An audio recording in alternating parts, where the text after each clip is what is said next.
Fans of American pop icon Michael Jackson gathered outside a UK TV channel's HQ in London on Wednesday.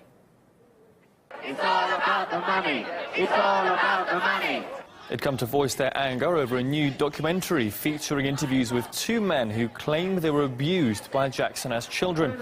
Since the movie premiered back in January, a global reaction has followed, with radio stations in Canada and New Zealand dropping Jackson's songs. Secrets will eat you up.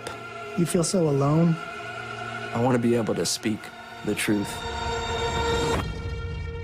as loud as I had to speak the lie for so long. Leaving Neverland is a joint production between Channel 4 and HBO. Both alleged victims featured in the movie, Wade Robson and James Safechuck, for years denied they had been abused.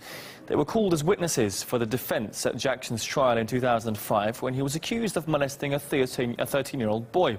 Now, the new revelations immediately sparked public outrage. The film has been condemned by the Jackson estate, which earlier issued this statement saying the accusers have testified under oath that none of the allegations are true. Our guests debated whether an artist's work can be evaluated separately from the person's personality. This is still pending an investigation, and also the whole outrage is happening because of a documentary that is obviously one-sided because we only have the version of the victims. I really have a huge issue with curtailing access to art and to things that have been created in the past by somebody like I said, who is dead and who cannot do anything about this at the moment. If radio stations want to ban the music, I think if listeners of those particular radio stations are calling up and saying, you know what, this is criminal behavior that R. Kelly and Michael Jackson have actually engaged in, and we're not okay with that, I think that's perfectly fine. It's a scary area if we all are judging for ourselves with very limited facts, with facts that we don't really quite cross-examine with actual evidence other than, you know, interviews and documentaries that I think those documentaries show a lot. Those documentaries show a lot of evidence.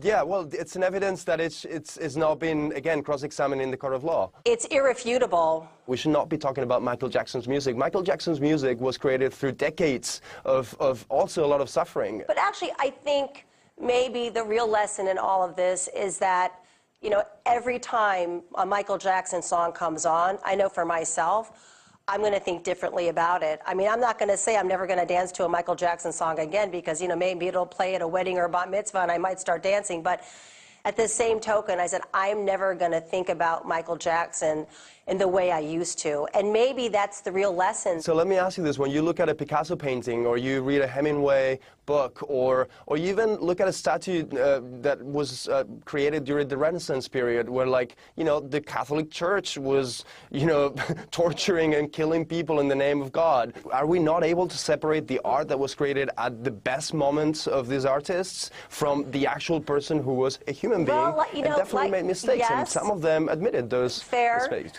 Good argument, but I think we're entering a new era where I think people that engage in criminal behavior and sexual abuse shouldn't be rewarded in this society, and I don't think there's anything wrong with that. And if their music doesn't get played, so be it.